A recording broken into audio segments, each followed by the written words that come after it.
এখন শুনবেন বাংলায় স্থানীয় সংবাদ। আসসালামু আলাইকুম। বাংলাদেশ বেতার রাজশাহী স্থানীয় সংবাদ পড়ছি রাবেয়া বসরি। রাকসু নির্বাচনে আজ মনোনয়ন প্রত্যাহারের শেষ দিন। আগামীকাল রবিবার প্রার্থীদের চূড়ান্ত তালিকা প্রকাশের পর আনুষ্ঠানিকভাবে প্রচারণায় নামবেন প্রার্থীরা। নির্বাচন কমিশনার এফ নজরুল ইসলাম জানান, যারা মনোনয়ন প্রত্যাহার করতে চান তাদের সশরীরে এসে মনোনয়ন প্রত্যাহার করতে হবে। বিকেল ৫টা পর্যন্ত চলবে এই কার্যক্রম। এদিকে রাকসু ও সিনের ছাত্র প্রতিনিধি এই দুই পদে মোট ৩২০ জন এখন পর্যন্ত মনোনয়ন বহাল রয়েছে।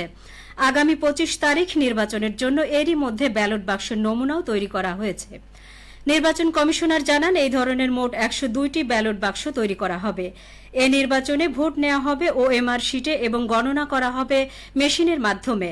ডাকসু ও জাকসুর অভিজ্ঞতা থেকে মেশিনেই ভোট গণনার সিদ্ধান্ত নেওয়া হয়েছে।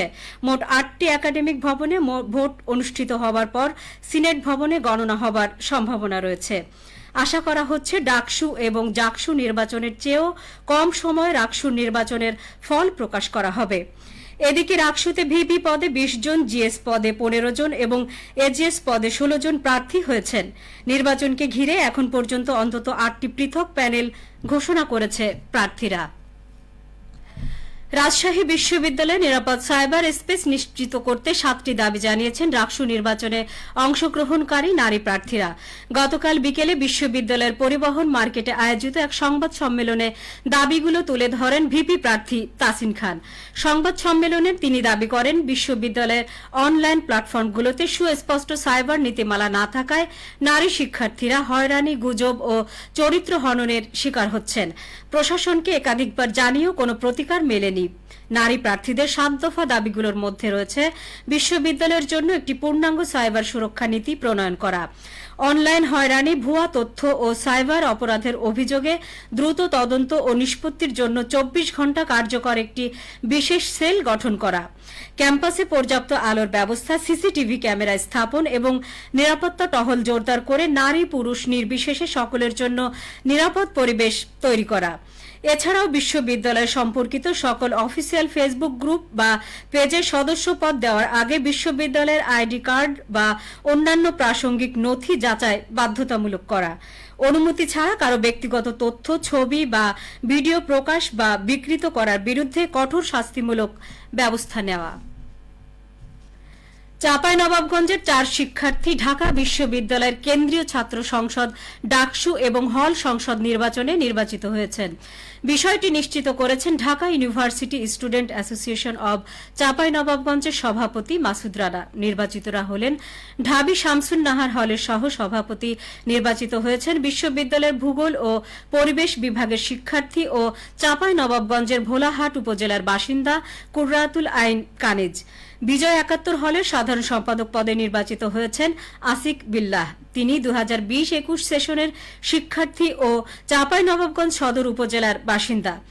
মুক্তিযোদ্ধা জিয়াউর রহমান হলের ক্রীড়া সম্পাদক অভ্যন্তরীণ পদে নির্বাচিত হয়েছেন ২০২০-২১ সেশনের আরবি বিভাগের শিক্ষার্থী ও চাঁপাইনবাবগঞ্জ সদর উপজেলার বাসিন্দা তাজকিরুল ইসলাম এবং কবি সুফিয়া কামাল হলের কার্যনির্বাহী সদস্য পদে ২০২৩-২৪ সেশনের মৎস্যবিজ্ঞান বিভাগের শিক্ষার্থী ও চাঁপাইনবাবগঞ্জের রাজা রামপুরের নাফিসা সামিহা মাইশা নির্বাচিত হয়েছেন। এবারে ঢাকা বিশ্ববিদ্যালয়ের কেন্দ্রীয় ছাত্র সংসদ নির্বাচনে কেন্দ্রীয় সংসদের সদস্য প্রার্থী হিসেবে লড়েছেন একজন। এছাড়া ডাকসুর হল সংসদ নির্বাচনে ভিপি প্রার্থী ছিলেন ২ জন, জিএস প্রার্থী ১ জন, সমাজসেবা সম্পাদক প্রার্থী ১ জন, ক্রীড়া সম্পাদক অভ্যন্তরীণ প্রার্থী ১ জন, কার্যনির্বাহী সদস্য প্রার্থী ৩ জন। এরা সকলে চাঁপাইনবাবগঞ্জ জেলার বাসিন্দা।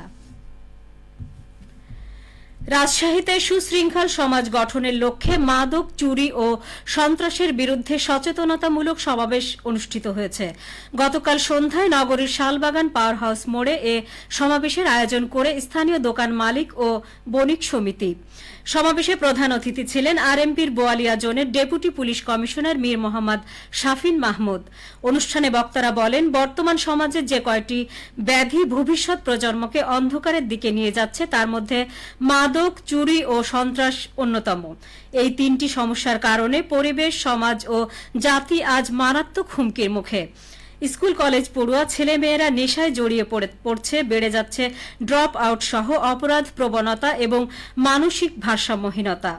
এই পরিস্থিতির জন্য শুধুমাত্র আইন শৃঙ্খলা বাহিনীর উপর দায় চাপিয়ে দেওয়াই যথেষ্ট নয়, দরকার পারিবারিক সচেতনতা, শিক্ষা প্রতিষ্ঠানের কঠোর নজরদারি সহ সামাজিক উদ্যোগ।